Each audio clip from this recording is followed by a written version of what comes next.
Good evening, everyone. Thanks for attending TSPN's 2023 Just the Facts panel. We have a great panel of experts here tonight that we can't wait to learn from.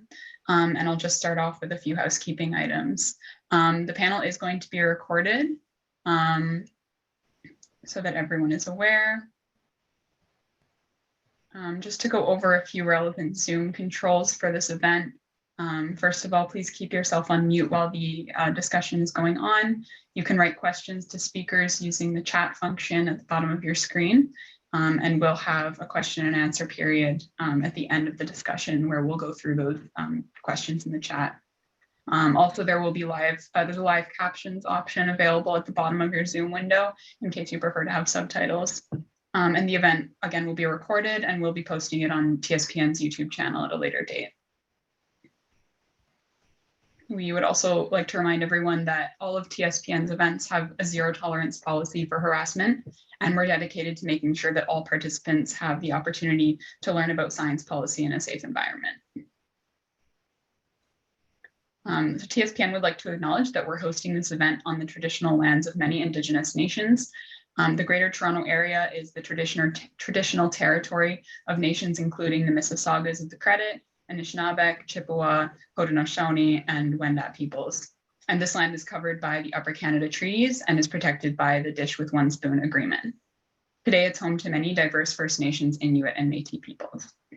And we encourage each of you to learn more about the Indigenous nations on whose lands you currently work and live. So for many of you here today, this may be your first TSPN event. And if that's the case, welcome. And I'll give a brief introduction to both science policy and TSPN. So basic science and its implementations are often quite far apart. And there's multiple ways that science can be translated into its application. And science policy is one of the ways that these two areas interact. And it's the focus of today's panel, more specifically how science influences the policies around adaptations to climate change. And this path from scientific research to its implementation through policy is what we refer to at TSPN as science for policy. Importantly, policy also influences basic science in return. So policies which affect what scientific research can be done, what is funded, and importantly, who is funded to conduct that scientific research is what TSPN, what we call at TSPN policy for science. And policy impacts scientific research as much as scientific research impacts policy. TSPN organizes initiatives that address this interface from multiple angles. This can look like workshops training graduate students in science to better understand policy decisions. We're advocating for policies which will support scientific research conducted by graduate students, postdocs, and earlier career researchers. TSPN provides a platform for U of T students and the wider community to learn about and engage in science policy. We advocate for evidence-based policy and promote discussion about the scientific evidence that informs policy, like through events such as tonight. And we organize campaigns, workshops, panels, and more with these goals in mind. And getting involved in TSPN is a great way to start interacting with science policy without any prior experience. The best way to learn about opportunities to volunteer and contribute to TSPN projects is through joining our Slack with the link on screen, which we'll also paste in the chat. And you can also join our mailing list using the link on our website, tspn.ca. So today's panel discussion, like all of our Just the Facts panels, is inspired by the public's desire for more scientific evidence informing the policies that our government enacts. These statistics are from a recent survey by Evidence for Democracy, and they found that a large proportion of Canadians want increased transparency about the science that informs policy decisions. Over 50% of Canadians believe that governments pay too little attention to scientific evidence when making policy decisions, and a large majority of Canadians want to see the scientific evidence that informs government policy decisions so that they can better understand and evaluate those decisions for themselves. So with all that in mind, TSPN is proud to host our expert panel today on Canada's response to climate change, with the goal of helping our community better understand the science behind climate adaptation policies in Canada and how these decisions are made. As a brief introduction to climate change adaptation, the planet has already warmed by about 1.1 degrees Celsius above pre-industrial levels, or about 250 years ago. And even if we reduce emissions drastically now, we will still see detrimental effects of this warming. And indeed, we see these effects even now in the form of increased wildfires, droughts, storms, and heat waves, all of which can have devastating effects on populations, especially in regions where infrastructure is not built to deal with such intense weather events. And this is where climate adaptation comes in. We will need policies to deal with these impacts. And as an example of the types of policies being enacted in response to these climate effects, the Government of Canada's adaptation plan includes investments in things like managing disasters such as wildfires and floods, building climate resilient health systems, including resources for Canadians experiencing extreme heat, implementing climate-informed standards and guidelines for infrastructure, conducting climate science, and among other initiatives. So with that introduction to the concept of climate adaptation, I'm very pleased to introduce our panel discussion for today. We have two expert speakers with us today. Unfortunately, Dr. Christina Hoika had a last-minute urgent matter to attend to and won't be able to join us. But we may wrap up early as a result, depending on how much time is needed for both of our present panelists. But if you're interested in Dr. Hoika's work in the climate adaptation field, she invites you to visit her website, which TSPN will also place in the chat and is also on the slide right now. But it's my pleasure to introduce Molly Siegel as our moderator for tonight's discussion. Molly is a Vancouver-based audio journalist focused on climate change, environment, and science. Since July 2020, she has worked as a producer for CBC Radio's Climate Solutions program, What on Earth, which received the first ever Canadian Journalism Foundation Award for climate solutions coverage. Molly's producing and documentary work has taken her to the UN climate talks in Glasgow in search of elusive wolverines in the Rocky Mountains and riding along with ranchers in search of ways to coexist with wolves. Molly was a 2019-2020 Knight Science Journalism Fellow at MIT, studying at both MIT and Harvard, including the history of scientific misinformation and climate change technologies. Molly has given talks, lectures, and workshops on science journalism, field reporting, and environmental topics for universities in Canada, the US, and Germany. Thank you so much for moderating our panel today, Molly, and I'll hand things over to you. Thank you, Bren. I'm so excited to be here. Looking forward to this conversation. As you mentioned, I'm a producer on What on Earth, and I've been with the program since we started just as a oops, the screen just changed. Sorry, one sec. As a 10-part summer series. And I think it's a testament to the interest from the public that we are now a permanent fixture on CBC and are now an hour long, where we started at a half-hour program. And it's not just CBC that's expanded its coverage. We do have like a climate change unit now, but it's also, I'm noticing coverage of climate change across the country expanding, both national outlets, but also local journalists taking this complex topic on. So, you know, I think just to shed some light on what I do for the show, like I take complex topics and turn them into stories. So whether that's science, policy, so both very relevant to the conversation today, and try and really like get to the heart of them and find a way to convey complex information to the public, whether that's an interview for our host for the show or me being out in the field or in studio talking to our host. So our show often dives right into that world of climate policy and science. So I will just to get things started, introduce our two panelists. Dr. Alexandra Leshnikovsky is an assistant professor in the Department of Geography, Planning, and Environment at Concordia University, where she leads the Climate Change Adaptation Research Lab. She is an expert in adaptation governance and policy, as well as methods and approaches for adaptation assessment. Her research focuses on identifying emerging adaptation gaps and opportunities, and on intersections between housing systems and adaptation policy. Dr. Leshnikovsky's work is published in leading scientific journals such as Nature Climate Change and Climate Policy, and she is a contributing author to the IPCC 6th Assessment Report, as well as the most recent Health Canada Climate Change Assessment Report. Her work has been profiled by major national and regional news outlets, including CBC, the Vancouver Sun, CTV, She also serves as an adaptation advisor to the Canadian Climate Institute. Welcome, Alexandra. Glen Hodgson also joins us. Glen Hodgson has more than 40 years of experience in international macroeconomics and finance, including the development of climate policy and its intersection with economic competitiveness. His career has spanned Finance Canada, the IMF, EDC, and the Conference Board of Canada, where he was chief economist for more than a decade. He was a member of the Ecofiscal Commission, an advisor to the Canadian Climate Institute, and his most recent paper for the CD Howe Institute examines Canada's response to the competitive challenge of US climate and industrial policy. Welcome, Glen. So we'll start with a moderated conversation, and then we'll be taking questions from all of you, the audience. But to kick off our discussion, I'm going to ask you both to answer the following question. You are stuck in an elevator with a key federal decision maker. What luck you have this opportunity to make a pitch, but you know, I mean, it's a big building, so you probably have about 3 to 5 minutes with this person. So it's not too little a time, but you have to keep things concise.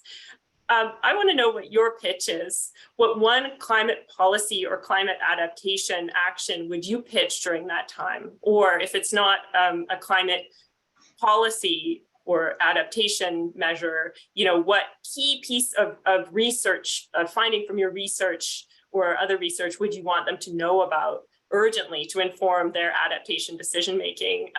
Dr. Alexandra Leshnikovsky, let's start with you.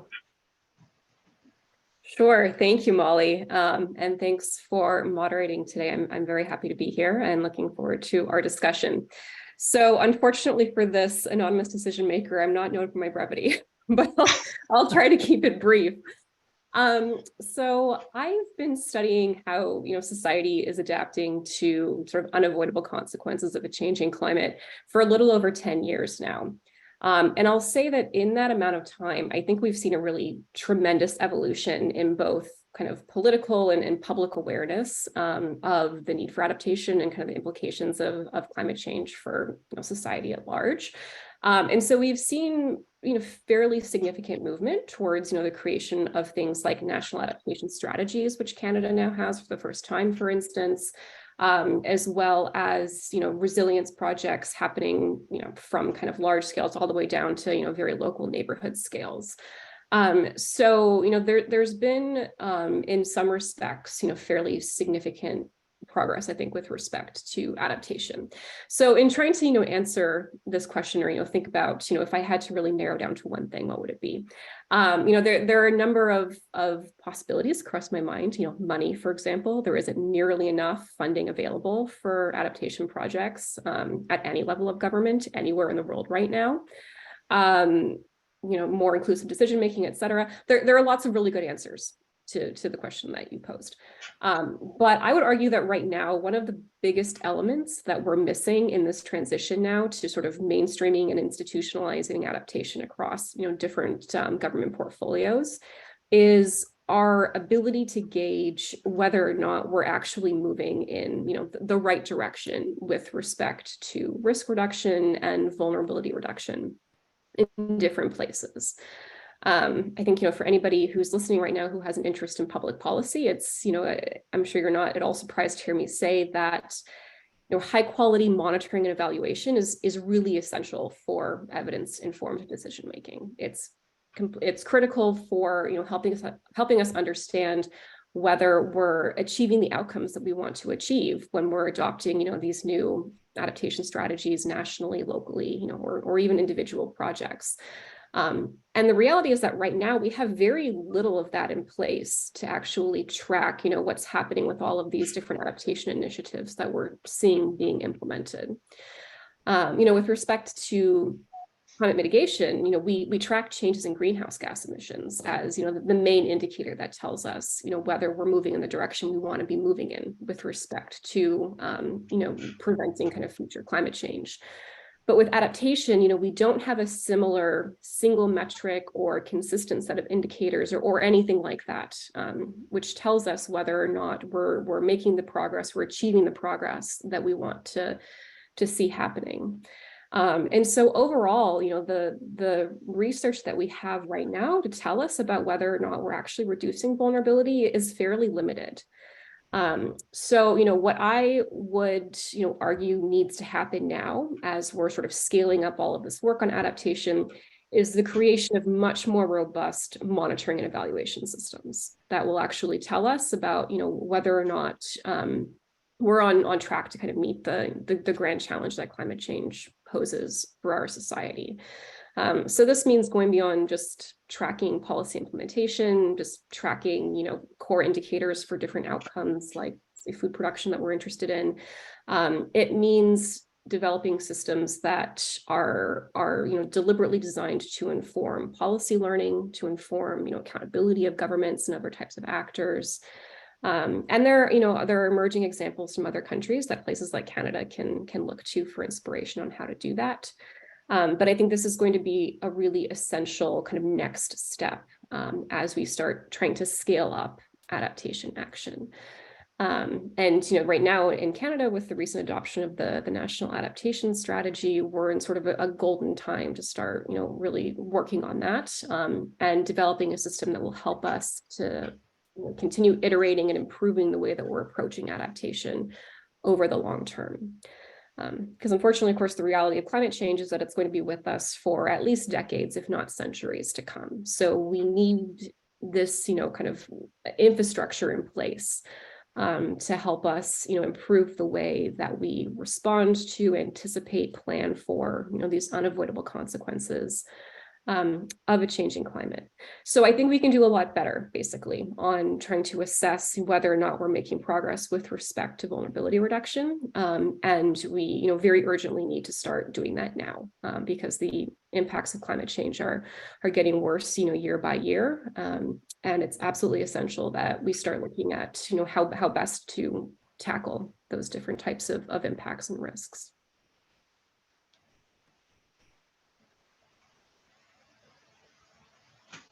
Molly, shall I jump right in?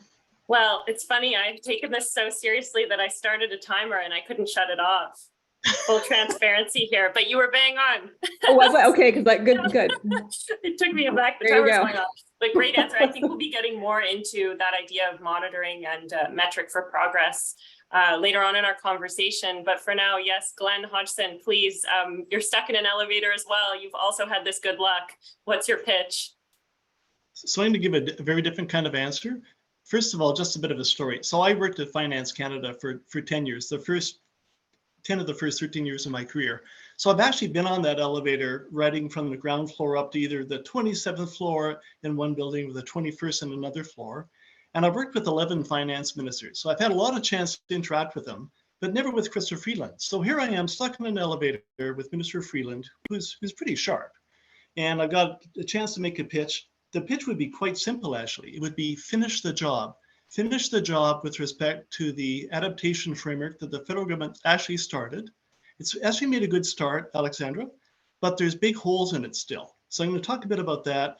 The other area where we have to finish the job is what the budget just did in budget 2023, which was really an effort to try and respond to the American Inflation Reduction Act. And it went part way, did some good things, but it didn't finish the job. So I would say, get the job done on both fronts, actually complete the adaptation framework, and then do the things we have to do to ensure that we can compete fairly with the Americans, because they're all in. They're going to invest a huge amount of money over the next 20 years to electrify their economy, to push the emissions out. Adaptation, not necessarily front and center, but that'll happen as well. But we have to be very mindful that we're in an integrated North American economic space. And if we don't keep up with the Joneses, they'll get ahead. So maybe I should just talk briefly about the adaptation framework. It's a good start.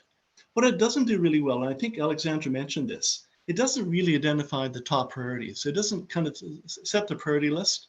It is woefully underfunded. There's a bit of money attached to it, but you probably have to take the funding that's identified and increase it by 10 times to start to have the scale of funding required for adaptation. And then you have to monitor, you have to actually have hard metrics. And you have to do evaluation, which is something that governments are generally very bad at. I'm actually working for a federal department right now, doing an evaluation of a program after 5 years. Well, what will you do the other 4.5 years? I mean, you were asleep at the switch, letting things go along, and then you do an evaluation in year 5. That's really not a very good operating model. You have to be much more conscious of engaging, having hands-on, a dashboard of indicators that allow you to monitor. So, job one on the adaptation side is complete the job on the framework, actually set the priorities, make sure you have the right level of funding in place, and then do all the good things that Alexandra already talked about in terms of evaluation and monitoring. Now, the other area where I know a little bit more is in terms of matching the Americans. And there, we actually did a number of good things. For example, we provided some serious funding through tax credits and subsidies for green electricity, for green hydrogen or clean hydrogen, and for what's called low emission manufacturing, which is kind of code for making batteries. So, the fact we've been able to attract Volkswagen to Canada for the first time to build what's going to be a massive battery factory is kind of the result of the thinking that's gone into the budget, where we're going to provide big tax credits and subsidies to match what the Americans are doing and start to build a low or zero emissions economy within Canada.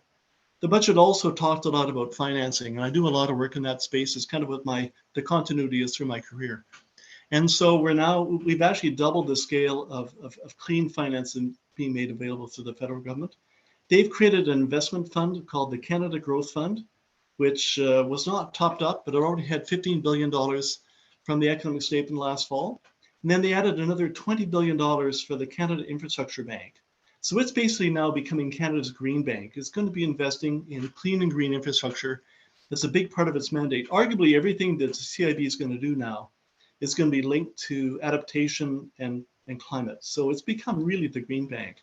That's good, but there's things that they forgot. They forgot, for example, clean fuels. So the American legislation talks about technology neutral support, where you can look at all the different sources of energy. And that's part of the mitigation and adaptation story together. They're going to provide subsidies through tax credits for almost everything you can imagine. We aren't. We've basically chosen clean electricity and hydrogen. But what about all the other things that are possible? What about biofuels, clean aviation fuel? There's now sectors in our economy which are experimenting with clean fuels, but they have to import the fuel from the United States because we actually don't have the production capacity in Canada. So that's part of sort of finishing the job in terms of the budget. The other thing that I've really pushed hard for is starting to get much smarter about green procurement. How government spends, we should kind of greenify all of it. Put everything through a climate filter or through a sustainability filter, whether it's the way government spends money on for example, things you couldn't imagine, like the military.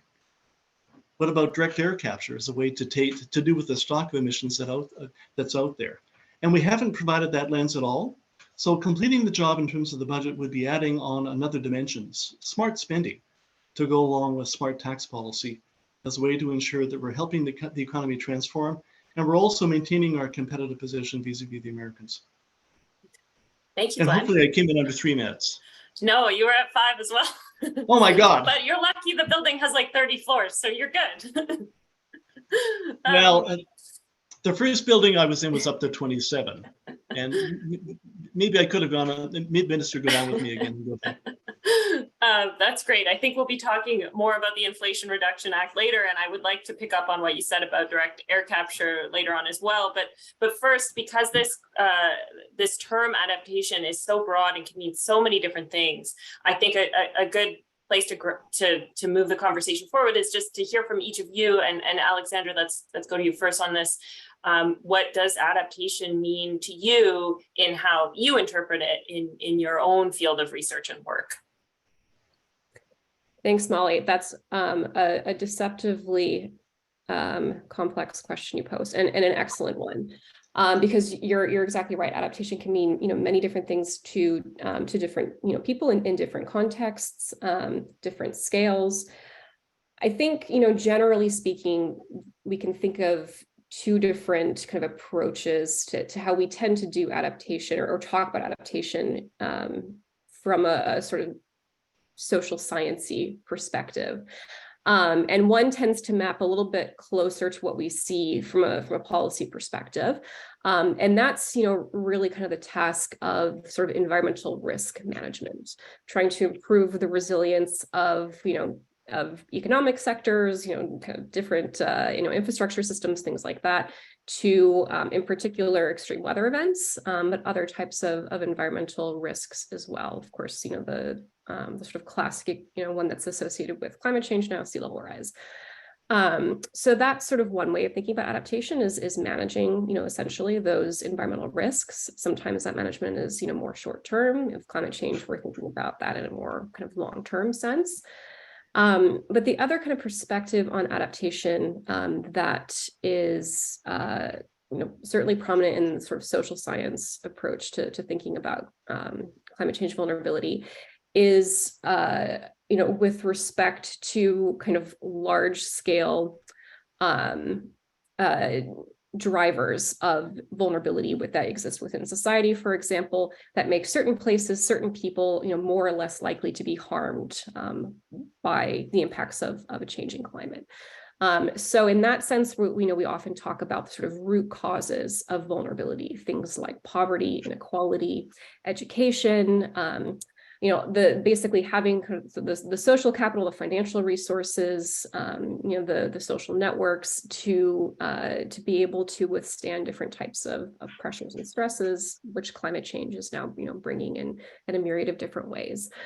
So, that takes a much kind of broader view on what is adaptation. It's not just about managing the sort of direct, physical risk exposure side of environmental risk. It's also thinking about these sort of deeper, deeper pressures, deeper kind of sources of vulnerability that can make us, more or less able to withstand those impacts.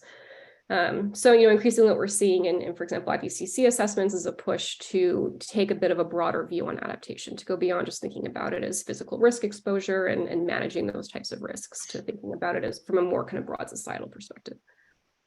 Right. I think what I'm hearing you saying is that climate change is a risk amplifier, right? Like amplifying all of these other things, and that we can't just look at the climate change piece. We have to look at the things that will be amplifying, right? Yeah. So adaptation. Look at adaptation. Mm-hmm. Exactly. Yeah, that's super interesting. Glen Hodgson, what are your thoughts on that word adaptation and your take on it in the world of finance?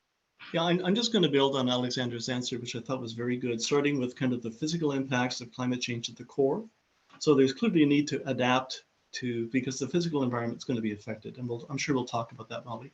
Around that, Alex, you put these kind of the social impacts. So we're starting to think about poverty, thinking about health impacts. The Climate Institute, where we were both advisors for a while, until they kicked me off as an advisor, actually did some really good research last year, looking at adding up all the costs of climate change, and they were getting into the health effects and the social impacts. And of course, as a macroeconomist and finance type, I would then put the economic circle around the outside, and thinking about whether it's adaptation or even a bigger word like transformation of how our economy is going to operate. I mean, we're going to have to squeeze out all the emissions over the coming 20 years. Reinvent value chains, reinvent energy supply of all sorts, probably reinvent the way the workforce operates, the kind of skills that are valued in the workforce. There's a lot of people doing things today, like you drive down the street and take your car in for an auto repair. If you have an EV, you're going to need a very different kind of maintenance schedule, where they only change the tires in the wintertime, don't even touch the powertrain. And yet you'll need somebody with the skills to be able to detect problems in an electrical system. So we're probably going to have to retool all of our workforce, retrain people. The American legislation, by the way, has a big pot of money for sort of reskilling the workforce, which we didn't have in our budget. So it really is transforming the way the entire economy works, whether it's labor, allocation of capital, and of course the supply and use of energy is really at the core of that. But really building on what Alexandra said.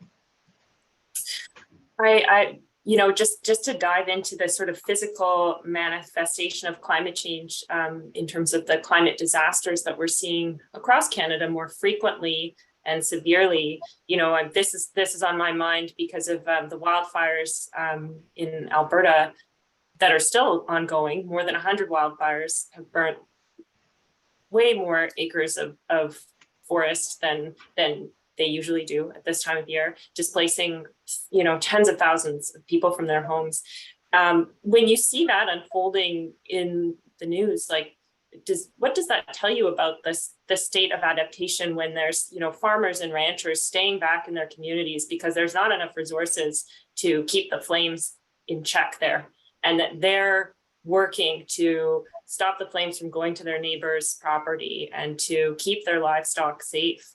That was pretty striking to me, and I'm just curious for you two to discuss a bit about, where we are in this moment with seeing events like this, and are we really prepared to handle those sort of immediate, quick turnaround events? Maybe I can start on this one. So I've talked in the past about the stages of grieving and climate change as a way to understand where people are in the learning process. The stages of grieving were denial first, and then anger, and then bargaining, and depression, then bargaining, and then finally acceptance. And increasingly, I'm struck by the fact that you have to be personally impacted by climate change to actually take it seriously. I mean, there are people on the Zoom call today. I mean, we're studying this one way or another. So we're going through the intellectual process of understanding it.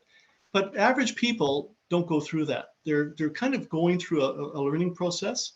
And for those poor folks in Alberta right now, they had to have the fire kind of hitting them in the face before they realize this is real. This is a really severe risk. I've under-evaluated the risk going forward. And by the way, my government's not ready. So the fact that it's a personal thing, as you go through the learning cycle, to understand that climate change is real, we really do have to adapt our behavior because of it. But also the fact that our governments haven't gone through the same learning process either. The fact that the federal plan, came out last year, it's late, it's not complete, but at least it's the beginning of a plan. And of course, there's great irony in Alberta, the fact that it's the province with the biggest oil and gas production. So they're the biggest source of emissions. And if you look at the polling in Alberta, they're actually less willing than most Canadians to accept the fact that climate change is real. So they're getting kind of a shock experience now, being really hit in the face by the fact that we have to change the way we do things while trying to deal with the crisis today. And of course, they're not ready. They're now scrambling around trying to mobilize resources to have enough guys fighting fires that we can actually contain the damage this time. Tragic, but maybe it's kind of a metaphor for what's going on at the societal level as we try to understand how to actually begin to modify our behavior because of climate change. Alexandra, did you want to weigh in, and feel free to move this beyond the Alberta wildfires that are happening? I guess it's just looking at the ability for communities to be responsive to climate disasters as they unfold. When we look at that aspect of adaptation, are we prepared?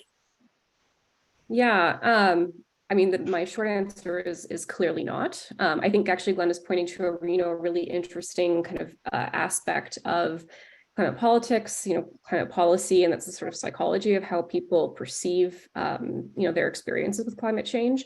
One thing that we have started to see in the past few years, if we look at, public opinion polling on perceptions and attitudes about climate change, both in the US and in Canada, is that, we have reached a point where, the majority of adults do believe and accept that climate change is happening. But for many people still, the acceptance of that those changes are driven by human behavior is still missing. So I will say sort of it's a mix, I guess, of optimism and disappointment. There certainly has been some movement with respect to public perception of climate change as an issue, although it's, not quite to where we hope and need it to be in order to kind of push governments faster on climate policy. Sort of my general observation, I guess, from looking at some of the polling around perceptions of climate change. But to your question about from a kind of governing perspective, are we ready to deal with the impacts of climate change?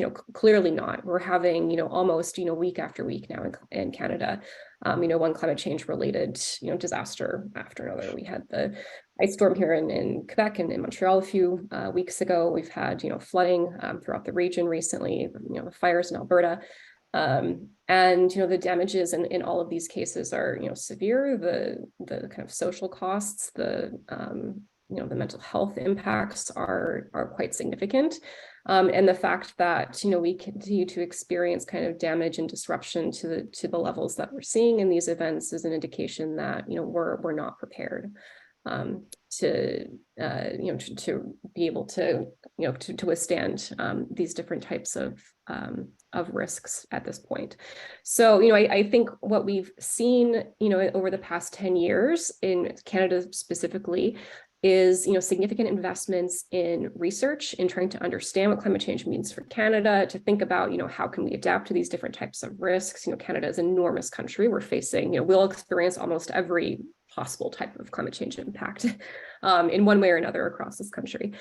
So, we've invested, fair amount of time and money in trying to understand, those risks and consequences. And now we need to start, moving from to, studying and talking about it to action, to, implementing, from kind of the national down to the local level frameworks that will, advance our resilience in this front.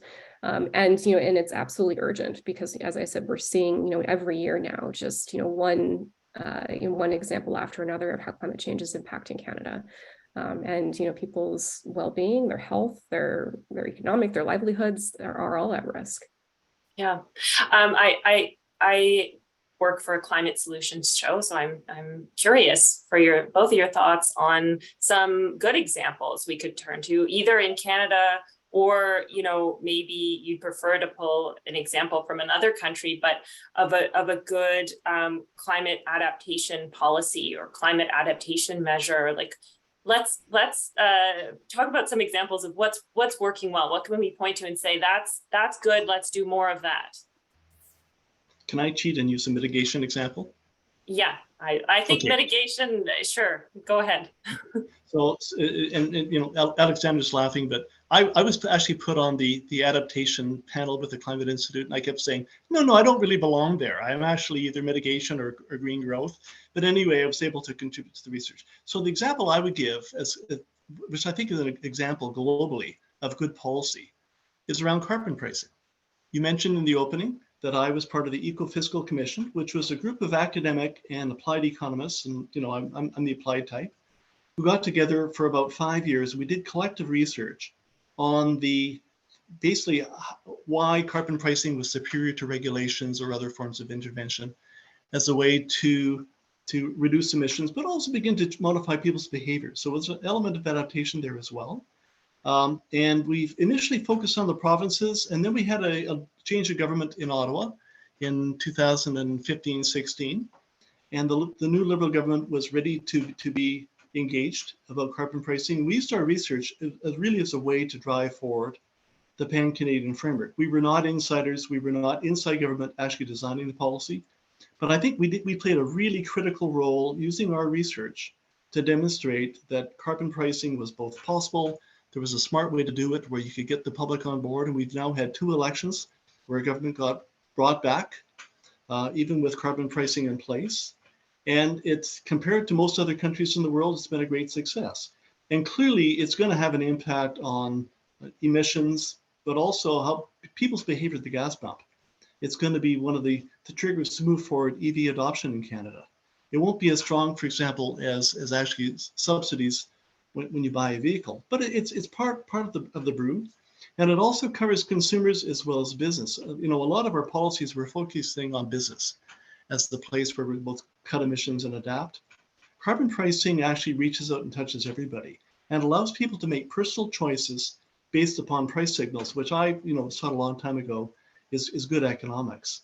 And so for me, it's a very good example of how policy was done the right way based on research, gathering all the evidence, using that as a way to share ideas across the country, and eventually finding a government that was prepared to listen and then take the research and put in place its own policy, including the revenue recycling, which is a key part of selling it to the public. If you'd done carbon pricing without the revenue recycling, it would be a very hard sell. But when you can tell people they're getting back between 85 and 100 cents of the dollar of the tax that they're paying, it takes away a lot of the pain. And people will come to separate between the price impact and the income impact. And so far, so good. It's been an effective policy to the point where some provinces are now thinking about, why am I letting the feds do the income redistribution? Maybe I should do that myself. So I think that's kind of a shining example of how policy should be made. Great, thank you. Alexandra, do you have an adaptation example to share? Yeah, I think there are lots of really interesting, exciting examples, just from, within Canada, not to mention elsewhere in the world. So, from the north, for example, there's a program called Smart Ice, which, combines local Indigenous knowledge with sort of machine learning, data-driven approaches to remote sensing, essentially, to track the safety of sea ice conditions, for hunters and communities in the north. So that's one, a really interesting example of community-led adaptation. We're seeing, more and more municipalities, bringing on policies for urban greening, for example, both to tackle urban heat island effect as well as improve stormwater management. On the sort of infrastructure side, we're seeing, push to upgrade aging infrastructure systems in urban settings in particular to better manage flood risk, for instance. I think the challenge for kind of the adaptation community now going forward is to start scaling up from these more sort of community scale or local scale interventions or policies to kind of larger scale interventions. And Glenn, I think this is kind of what you're getting at, that will, improve our resilience at, regional and national levels. So, the example that comes to mind is, as somebody who studies, a lot of housing issues, is with respect to building codes. So, improving our building codes, for example, to make them more climate resilient, which the government of Canada is currently working to do. We've seen the province of BC, adopt a new provincial building code that goes, quite far with respect to both emissions reduction, so energy efficiency standards, for example, in buildings. And they're also thinking about, what resilience should look like, with respect to both, the building code and also land use planning into the future. So, basically taking some of the lessons that we've learned from sort of community level projects and experiments and scaling those up to much larger scale so that we can ensure that, all communities are being made more resilient and not just, for example, the larger cities that have the capacity to oftentimes lead with these new projects. So if we know that there's these good examples out there, what's the barrier to scaling up? Because if it's a question of, oh, well, we just need to scale some of these things up, if there's so many good examples, like, how do we do that? Like, what's going to get us there? Well, it's not one barrier. There's a whole series of barriers. Some of them may be intellectual, some of them may be financial, some of them, they may be political. I mean, governments are often loath to test out new policies at the ballot box because they may end up not being the government. So there's not kind of one barrier. Molly, I was preparing for an example of something done badly too. So whenever you want to ask that question, I'm ready. Yeah, it's less compelling to me than the good example, but I'd love you to try and frame that in like, not necessarily just a bad example, but like an example that you think is not quite working, but like, what would you change about it? Like, how could it work? Like, what's the problem it's trying to address? And ideally here in Canada, like an example of an adaptation policy or measure that's just not working well, that you think if you change something about it would work. Glenn, it sounds like you're keen to jump in on that one. So start with you. I'm keen to talk about flood management. And the best way to manage a flood is to not encounter it. Stop building on floodplains, for example, would be the simplest form of adaptation. If we had updated flood maps, which we do, but they're not widely disseminated, and then just tell municipalities and provinces, no more construction on floodplains where there's more than kind of a 10% in a 100-year chance of a flood. But we haven't done that. There's construction in downtown Calgary right now. I haven't been in Calgary for a while. But after the flood back in, what would that be, 2013 downtown Calgary, there's a whole bunch of new development, high rises that have been built on the floodplain. So the next time the Bow River goes over its banks, it's going to flood an even bigger space, which had never been allowed to happen. Unbelievable. And on top of that, I will push back against that a little bit, though. If you go just a little bit outside of Calgary to High River, the town of High River was the most heavily flooded community, had the biggest impact in the 2013 floods. I was living in Calgary at the time, working at CBC Calgary. And they did do some managed retreat. They relocated some homes and bought out others. And if you go to a part of their waterfront, they've created the space for the river to go. And so that, I guess, like, you know, if you're looking at our flood management and flood adaptation as you know, an example that you'd point to as bad, I guess I would just push you for where are the places that we can learn from and do it better, right? Because we know that flooding is one of the most costly issues that Canadians are going to face, and a very common one across the country. You know, recently, just the other week in BC, where I'm based, there were communities evacuated for flooding. So yeah, I'm curious for your thoughts on that. No, but I bet the new hockey rink in Calgary is going to be built on the floodplain, right? So they're going to build $1 billion hockey rink in a zone that's very likely to be flooded the next time the Elbow or the Bow go for the banks. So your High River example is a great example. I mean, they were really shocked. That was a shocking betrayal of the people that bought the property. But they took the opportunity to get the policy right and move on, whereas unfortunately the city with 1 million people hasn't. It's really quite stunning. When you go to downtown Calgary, there's a whole new development on the east end of the downtown that's probably pretty much at grade when it comes to the river. So I'll jump in here because I think I've had time to try to narrow down to one kind of barrier to scaling up that actually I think kind of speaks to you know, both kind of questions and points that you've been making, Molly and Glenn.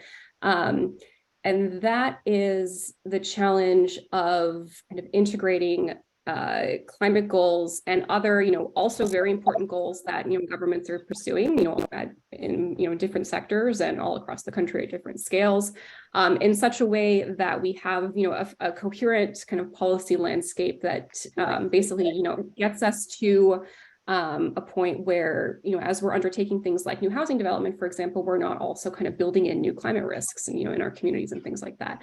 So, you know, the housing sector is a kind of perfect kind of classic example of this. So, you know, if we look at areas that are highly exposed to flood risk, you know, across Canada, you know, oftentimes the residential areas, a lot of the areas that are being targeted or, you know, will be targeted in the future for buyouts, again, kind of residential areas. I had one of my students, you know, do essentially a policy integration analysis a couple of years ago, looking at whether or not, you know, all of the provincial adaptation strategies or, you know, more general climate strategies that are being created now and housing strategies were really talking to each other at all, you know, with respect to managing, you know, different types of environmental risks in the housing sector, whether that be, you know, with respect to new constructions or trying to, you know, retrofit, protect, you know, existing neighborhoods, things like that. And there's, you know, virtually no evidence of, you know, integration between, you know, two sectors that are receiving, you know, huge amounts of attention and concern, you know, across the country right now. We hear about a climate crisis a lot. We also hear about a housing crisis. So these are two issues that, you know, really worry Canadians right now. And if we actually look at, you know, some of the sort of framework strategies that are, you know, supposed to be guiding provincial, federal, or even local action in these spaces, we see that, you know, they largely exist in sort of two parallel universes or systems.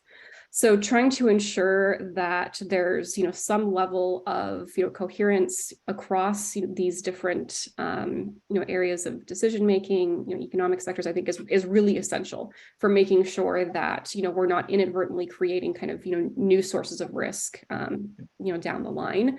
You know, as well as, you know, being kind of more effective, I guess, at adapting existing infrastructure, existing communities to these risks. Alexandra, I have a feeling you'll have an answer to this next question, and Glenn, I'd be curious to hear from you as well. But this kind of raises some of the stakes of doing adaptation well in the first place, because you're talking about some competing interests that can, you know, make some of our attempts at adaptation more challenging if we're continuing to build in a floodplain where we still need to take care of homes that are already in existing floodplains, right? But I'm thinking of like the stakes of not getting adaptation right. And I'm thinking of what the United Nations called maladaptation, for example, of thinking we're doing the right thing, but doing the wrong thing. What are your thoughts on that, Alexandra?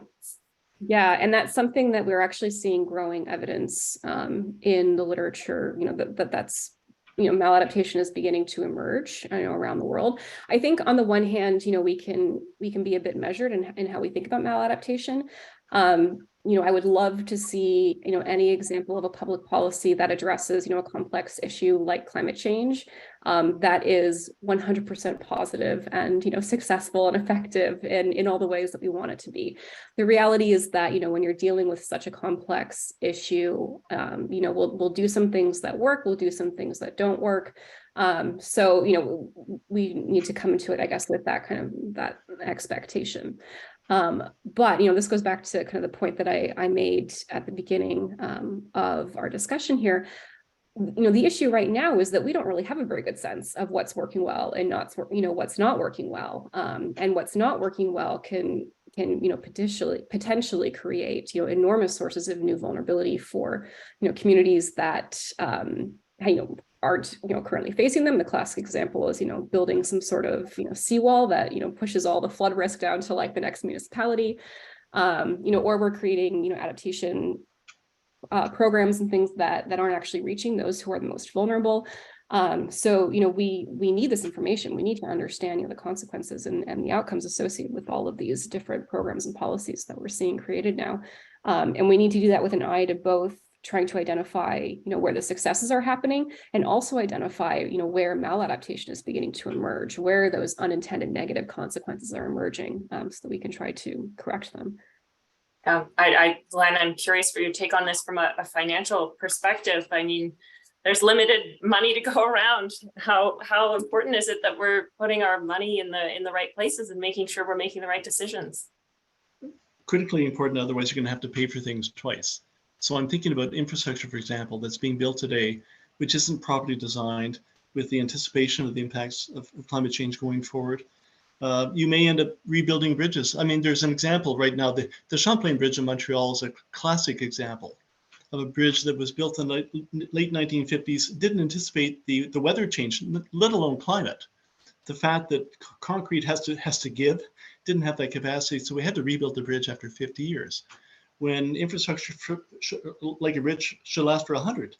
And when you apply the impact of climate to any form of infrastructure, whether it's roads or bridges or whatever, and don't do it the smartest way possible the first time, you're just going to pay twice for the same benefit. Yeah, I'm curious, when we talk about adaptation policy and how governments at all levels, the federal government, provincial, territorial, and also municipal governments are making their decisions about how they respond to climate change and adapt. I'm curious how good a job you think we're doing of integrating not just scientific research, but research and evidence more broadly. Are we paying attention to the right things? Are there things that are clearly missing in that leap from the research that you both do and others do around the country and what governments are actually enacting? Can I start? So I think there's both a process answer, but also a capacity answer. The capacity is the one that really matters. So the further you get away from the federal government, the harder and harder it is for a given jurisdiction to have the experience, the knowledge, the capacity inside to actually do the evaluation. I've had a chance to work with all 4 levels of government, including Indigenous communities. And, once you get beyond the 4 big provinces, they're just small governments. There's a limited sort of intellectual horsepower within a government to do the kind of evaluation required to deal with climate change. But there's also a process issue, like when you take decisions within government. So when you do a memo to cabinet, I know this from my time inside the federal government, when you do an MC, you do a substantive memo to cabinet, but you also do a communication plan in parallel. And you think about the crosswalks between the policy decision and how you're going to communicate to the public. I would argue that you need a 3rd track, which is the climate track. You probably need a gender track as well. I think governments have actually gone a long way in the last 20 years to build gender into more and more decision making, but we're not doing it with climate. So arguably on every decision any government takes, there should be a climate evaluation in terms of mitigation, adaptation, what the unintended consequences might be. So you're making it a core part of your decision making, not something you just bolt on at convenient points along the way.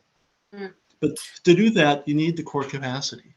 And with my engagement, even with the federal government, it's very uneven across departments and even within ministries. Ministries that should know more about climate just don't have the horsepower, the intellectual horsepower kind of build it into their decision making. Alexandra, what are your thoughts on that? Yeah, well, first initial thought, actually, Glenn, you should take a look at Montreal's most recent municipal budget. So they've done exactly that here. Basically, in implementing the city's climate plan, they've created, a sort of climate lens on every, major and small decision that the city makes, and that's reflected in the municipal budget. So, all 500 pages of it, each page being a different, very small or sometimes very large, line item in the budget, and you can see, climate change, and then each department is now responsible for, basically identifying how that tracks onto the climate plan, if it's working with it or if there's a conflict there. So yes, an interesting example of mainstreaming a climate lens into, kind of everyday budget decisions. But I guess back to the kind of broader question.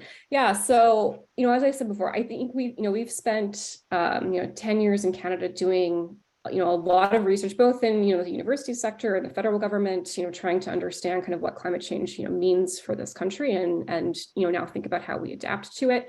If we look at, the classic sort of strategic planning process for creating an adaptation plan at any level of government, it almost always begins with an impact and vulnerability assessment.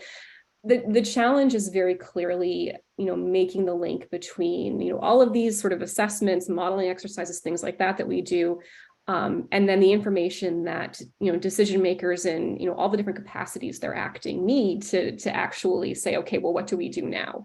And as Glenn has pointed out, even in, at the federal level, even in well-resourced, provinces like Ontario or Quebec, there's still a lot of, I guess, progress needs to be made in kind of translating that information into kind of, usable science, usable knowledge. And that challenge only grows. The lower you go down to the community level, and you start asking, stakeholders outside of government, how they're dealing with climate change risks, and say their portfolios if they're a business, or research that I've done recently, how, for example, housing cooperatives in Nova Scotia, for example, are thinking about what they need to be doing to prepare for different types of climate change impacts, when there's basically no usable information available to them on how to prioritize and prepare for different types of risks. So yeah, I mean, I think there's been some progress, in recent years with respect to this. We can look at, the Canadian Climate Services, division, for example. So, we are, I think, seeing a sort of recognition of that gap, and a push to try to address it. But there's still a long way to go, particularly as Glenn was saying, in those, more poorly resourced, departments and governments. Yeah, no, this really interesting points, and I would love to dig into some more of that, but I know we have a lot of audience questions, so there are a couple things I just wanted to circle back to before we start to pick up on some of the things that we're getting some questions in the comments here. One, Alexandra, because this kind of carries off of what you've just been saying, but so once you have, let's say, a science-informed climate policy and it's robust and it looks good, or and you're implementing it, you've also talked about needing metrics for progress. And so if you were to design a metric for how well Canada is doing with its national adaptation plan, what would the first metric you'd want in place be to hold government accountable to its plan, to say, yes, we know this is working, no, we know this is not working? And I'm sure there's not one single one, but if you can even think of one, that would be a good starting point. There isn't one single one, and I pity the person who's tasked with having to come up with that one metric and get everybody to agree. You could give us three if that's easier. Yeah, if it's harder. So I will preface this by saying that I use the term kind of metric loosely, indicator loosely, in the sense that I think we need, when we talk about monitoring and evaluation, that, needs to mean something much broader than just, a list of indicators that we're tracking about, X, Y, or Z.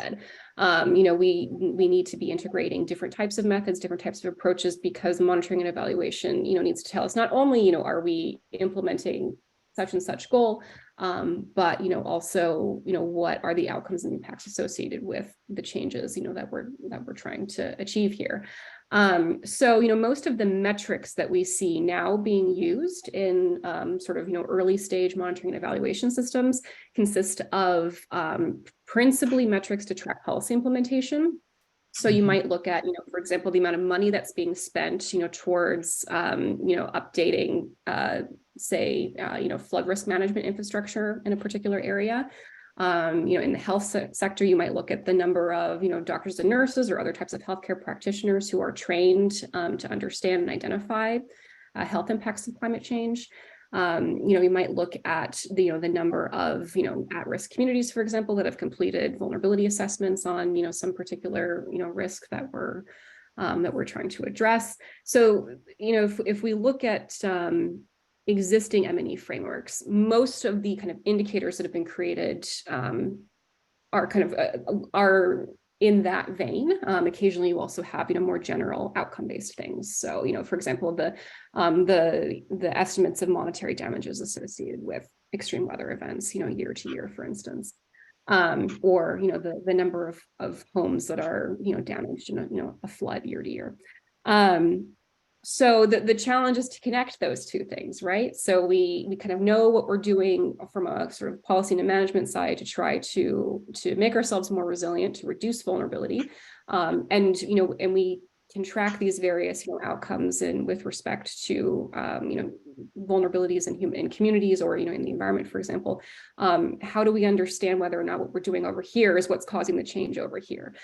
So for that reason, I think we need much more kind of complex approach to doing M&E beyond just here are the 20 indicators we're going to follow, and that's going to tell us if our plan is working. And Glenn, I wanted to pick back up on the Inflation Reduction Act in the US. You had mentioned that Canada was sort of doing a few things right, and you'd given some specific examples like green hydrogen. But my understanding is that the US has invested, the amount that they're investing has just dwarfed what we've committed in the latest budget. And I'm sort of curious if that was a starting point. What's missing to make us well adapted from an economic perspective, from a jobs perspective, and with that, a well-being perspective for communities and Canadians? Well, first of all, on the numbers, so the first American estimate was $400 billion from the Congressional Budget Office. That then doubled, and it's grown by another 50%. So we're talking about $1.3 trillion as the estimated price tag for the IRA. We spent $80 billion in the last budget. So in relative terms, it's kind of 2/3 of the American number being estimated by the private sector. So we're in the right ballpark, but we're not kind of in a pure position yet. We're not really equivalent to where the Americans are. In the writing that I've done, I've really advised focusing on investment, focusing on cleaner green investment, and making sure the capital is actually there, the financing is actually there to make the investments happen. And there we've done okay. And we haven't covered everything. We didn't go tech neutral the way the Americans did, because they really made their tax credits available for every possible source of energy production that has zero emissions. We didn't do that because we didn't match on clean fuels. But we've gone a long way on clean electricity. We've gone a long way in hydrogen. We've also gotten into manufacturing. I think we could add things to that. For example, we could add in clean tech. We could have the feds make a much stronger contribution to actually buy clean technology, to be a first buyer, which is often what small firms need to get established in the marketplace. But when it comes to the actual tax credits and the financing, we're not that far from where the Americans are. And as we saw with the Volkswagen example, which is actually beyond the budget, we were prepared to match the Americans almost dollar for dollar, and allowed us to basically buy our way into battery production and supply on a global scale, which had not existed before. I'm also seeing the existing auto firms in Canada slowly transforming their plants, be able to produce electric vehicles. Like Ford's announced that the Oakville plant is going to go green. GM's made some noises as well. So we're in the game, but it's a very competitive game. Of course, the Europeans are very unhappy because they're being shut out, because they're not prepared to match the Americans on subsidies. So we have a long way to go. There's going to be trade fights over this. But unfortunately, we live within an integrated North America, and if we don't keep up with the Joneses, they'll run away with all the investment. Thank you.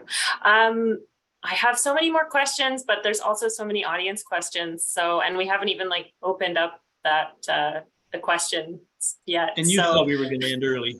Well, we were short one panelist, but I guess we would have been running long if we'd had a third panelist. I want to start with one of the questions from Munzangu, and I apologize if I'm pronouncing your name incorrectly, but this is a great question. You know, we've been talking about how science can inform climate adaptation policy. Can Canada be positioned to advance a vision for environmental justice, which will integrate traditional ecological knowledge into environmental policy? And I'm personally very interested in this because a lot of conservation science across Canada right now is you know, co-created with Indigenous partners, and you know, Indigenous traditional knowledge being central to a lot of what we know about certain parts of the country, and we haven't talked about that yet. And so I'm curious for both of your perspectives on, you know, how well is Canada integrating that knowledge and sort of giving it as much weight as other types of knowledge like Western science? Yeah, I guess I can speak first from sort of an IPCC perspective and then a Canada perspective. I think within the scientific community, there's been a fairly significant shift in recent years, you know, recognizing this kind of gap in how we, you know, understand the sort of reality of climate change. And there's been a, you know, significant kind of push, I guess, to try to bring these two types of knowledge and science together, Indigenous science and kind of Western climate science as well. Whether or not, you know, that is something that's being achieved yet, you know, I think that, again, there's still, you know, a very, very long way to go with respect to this. In some places like British Columbia, we're seeing kind of more movement now to try to, you know, more formally sort of institutionalize the integration of traditional Indigenous knowledge in things like climate assessments, for example, in BC.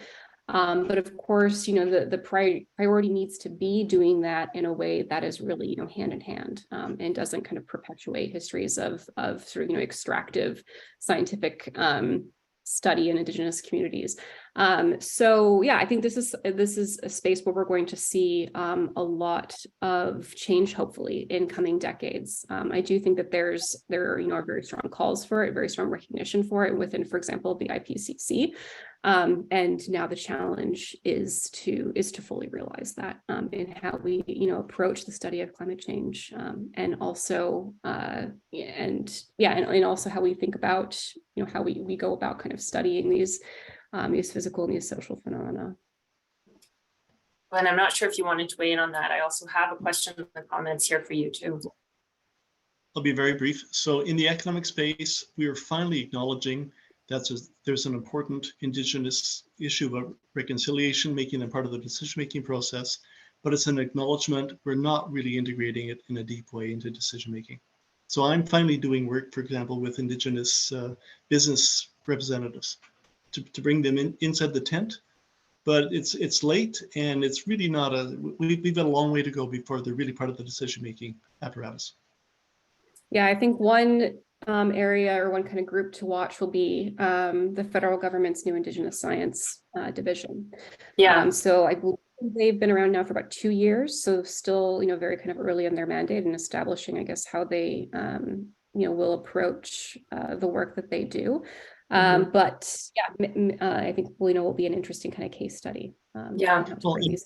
We've talked to Merle. I'll make a plug for What on Earth, because you can hear Merle Ballard on our program speaking about that. She's their Indigenous science advisor, climate science advisor.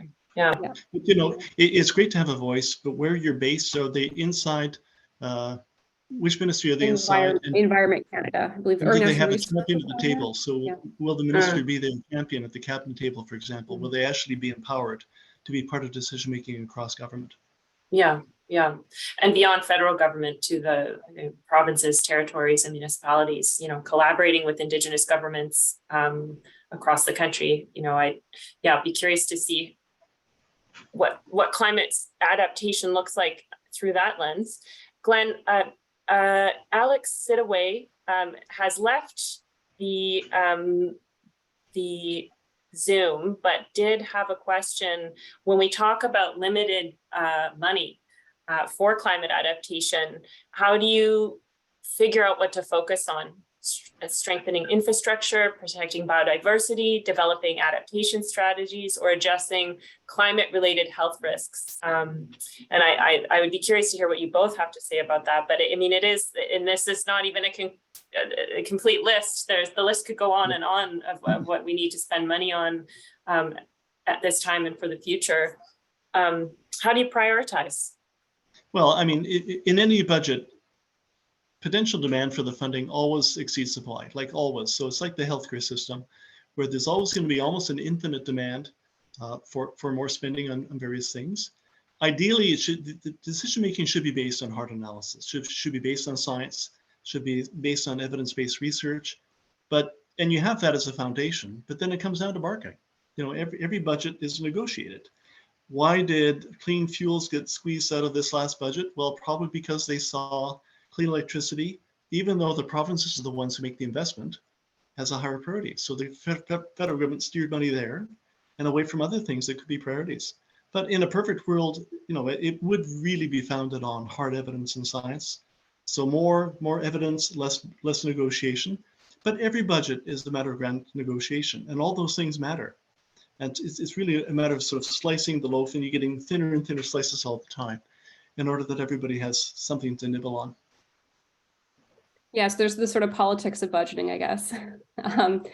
From a sort of vulnerability research perspective, though, I think, you know, one really important consideration that has to be, you know, central to any deliberation over, you know, what we spend our money on, you know, needs to be who is most vulnerable, you know, in the midst of all of this. You know, so if there's one big thing that we know from climate change vulnerability research that, you know, we've been doing for decades now, it's that, you know, not everybody is impacted by climate change in the same way, and some folks in some, you know, places are at much higher risk than others due to, you know, all sorts of historical and contemporary sources of inequality. So, you know, from my perspective, that has always been, you know, one of the, you know, reality is kind of at the core of the of what climate justice means to me. So when we think about how to prioritize where we spend money, or which communities receive it, you know, what types of, you know, adaptations we're investing in, I think that you know, all of, you know, the work that we've done to understand, you know, differential vulnerability to climate change, you know, needs to be part of that conversation. Right, and you know, when we're talking about maybe that the loudest, most persistent voice gets the most attention and funding, that you know, if those communities you're speaking of, Alexandra, they may not be in a position or have the, you know, the lobbying power specifically to get that piece of things. So how do we, you know, how do we need to tackle that? Yeah, I mean, so the other kind of hat that I wear, aside from being a geographer who studies climate change, is as an urban planning professor.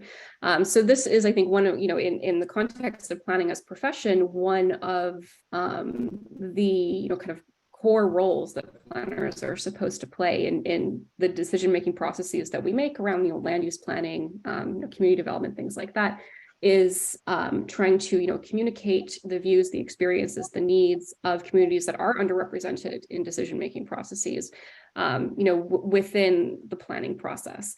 So I think from you know, the perspective of somebody who is, you know, say a civil servant, you know, policy specialist in some way, who's taking part in that process, you know, taking care to try to, you know, represent and communicate the experiences and the needs of those communities that, you know, are underrepresented traditionally in decision making, is, you know, a really essential kind of, you know, almost moral component to the job that you do.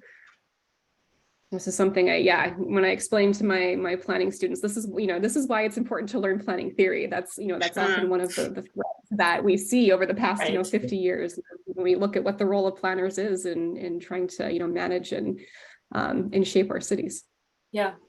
I'm curious, you know, we've been talking about where do you allot funding in you know, the under sort of a status quo system, but Geisha has asked about your thoughts on things like circular economies and, new sort of models of doing things with zero waste. And I'm curious, like when we look at how we're going to adapt, like, what do you think about models like a circular economy?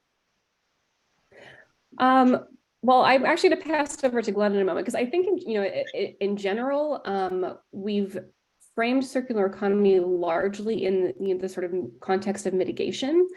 In the adaptation world, we've done much less kind of thinking and talking about adaptation in the context of, even waste management, something that municipalities do as part of their, core responsibilities. So that's, one area I think where we're, adaptation is a kind of more, recent, I guess, pillar in climate policy. And so there are some spaces where I think we haven't really seen it permeating quite as much. And that is one, actually. I've been thinking about this over the past year or so. So anyway, Glenn, as somebody who's more of a mitigation person, maybe you have thoughts on that. But from my perspective, it tends to be approached largely through that lens. I would probably put more weight on the use of energy than on the circular economy. And the circular economy is an important concept to try and sort of minimize waste going to the landfill, where you make optimal use out of everything. But a lot of this is around energy use, ensuring that we minimize the emissions coming out of energy. So if we look at it through an energy efficiency lens, that's probably a more effective lens to actually have an impact ultimately on the impact of climate on the overall environment. But what about when we're thinking just about raw materials and just how much stuff goes to landfill and how there's a finite amount of raw materials, i.e. just nature and everything on the planet that we can produce stuff from. We also need that stuff intact just to, we talk about the twin crises of biodiversity loss and climate change. We need these functioning ecosystems just as much as we need, a functioning climate as well. And so I just hoping for you to engage in that a little more, because you must have thought about this a little bit on a big scale, right? So Molly, that was a very polite pushback, so thank you.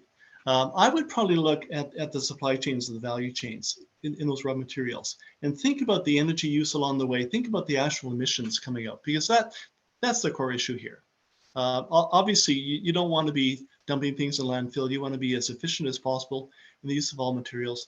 But the really striking thing for me is understanding the supply chains, what sort of energy you're putting into the manufacturing of, for example, we're seeing great examples of leaping ahead in steel manufacturing, where you can make steel now with energy where you're minimizing the amount of emissions coming out of it. And yes, I'd be concerned about the iron ore going in and all the things used in the production process. But the thing that really interests me is how to get that steel out with as little use of emission producing energy as possible. That for me would be the measure of success.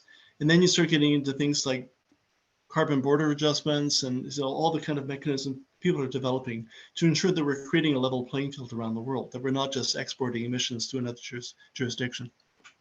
Yes, how likely do you think it is that we would consider a carbon adjustment? Well, Europe's already there. They've got a system that's coming in place in the next couple of years. The Japanese are ahead of us. The fact that we have a carbon price as the foundation means that we're in much better shape than a lot of other countries are to think about the carbon border adjustments as a way to prevent carbon leakage, which is shifting a production outside your country, and they basically bring it back in as an import. The Americans are going to have a hard time. So California does do carbon pricing through its cap and trade system.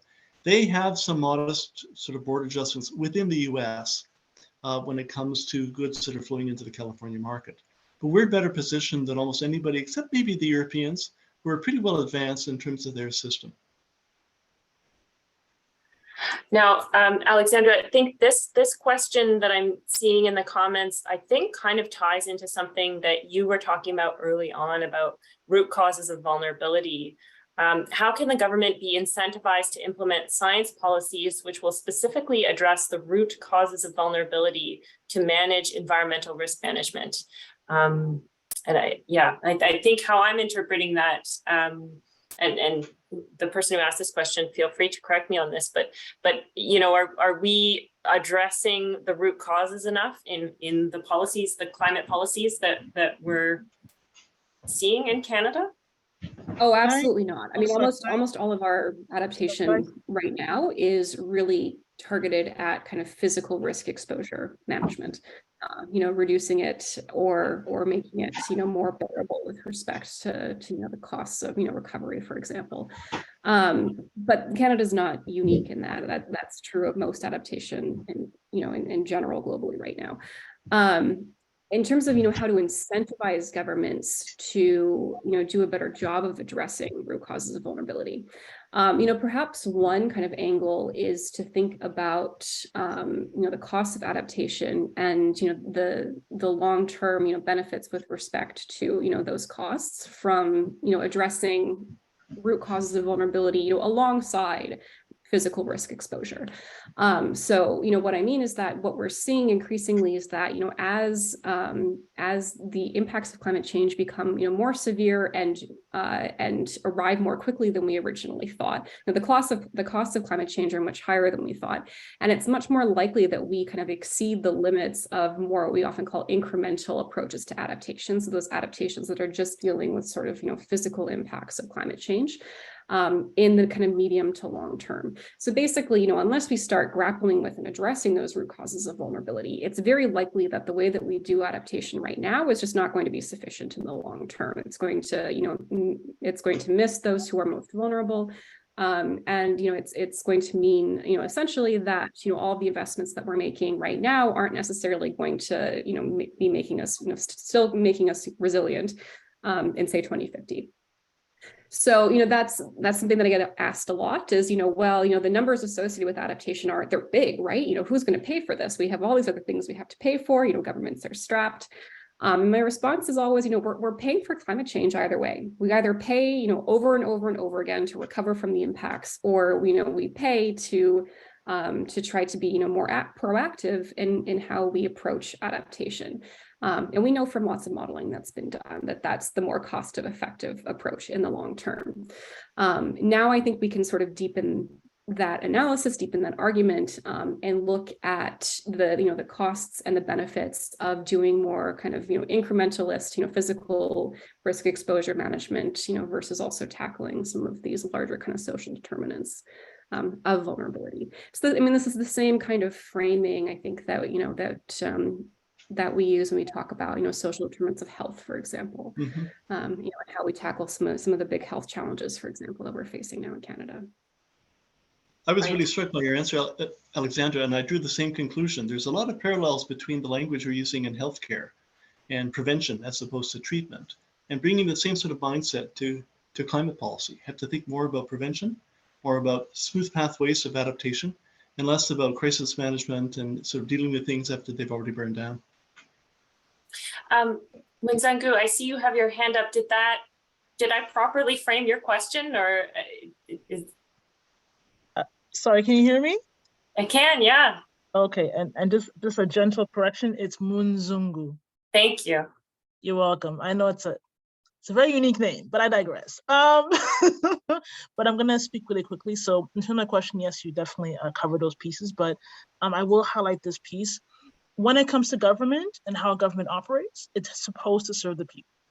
So if the government is supposed to serve the people, and if policies are meant to be designed in a way to service those issues, then why can't policies be crafted in a way to be in alignment with root causes of vulnerability, to make sure the policies can actually work? So that question was within that context, and ultimately going back to your point, Alexandra and Glenn, there are different ways to manage environmental risk when it comes to having the kind of policies that'll be specifically addressing the root cause. When you get to the root, you find the truth. That's all I gotta say. Thank you. No, I absolutely agree. This is the thing about climate change is, this is a crisis of our own making, and it's something that we absolutely have the ability, to solve. And it's a question of framing. It's a question of political pressure. It's a question of holding governments accountable for the very sort of ambitious goals that we're starting to see emerge in these adaptation strategies. And yeah, and so we can and we need to be doing better for lots of different reasons, both, with respect to, bearing the cost of climate change, but also I think, fundamentally the injustice that climate change represents to our society. Great. Thank you. Thank you both for your time and very interesting answers, and for the other interesting audience questions. This has been a really great discussion, and I think we could go on for a lot longer, but we're at time now. So yeah, I wasn't sure if Bryn or Dawn wanted to pop on here and add anything before we wrap up.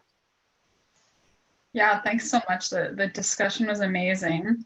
I'm going to share my screen again just to do a little brief wrap up.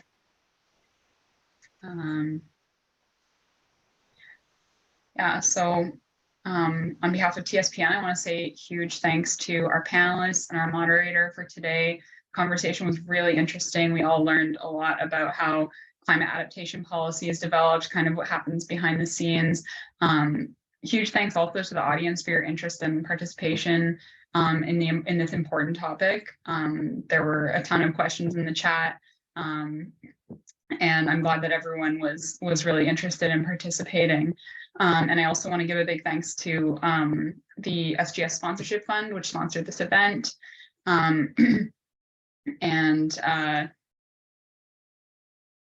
Again, just as a reminder, if you're interested in science policy or you enjoyed today's panel and want to attend or help plan more events like this one, you can join our Slack and email list to stay up to date with TSPN initiatives.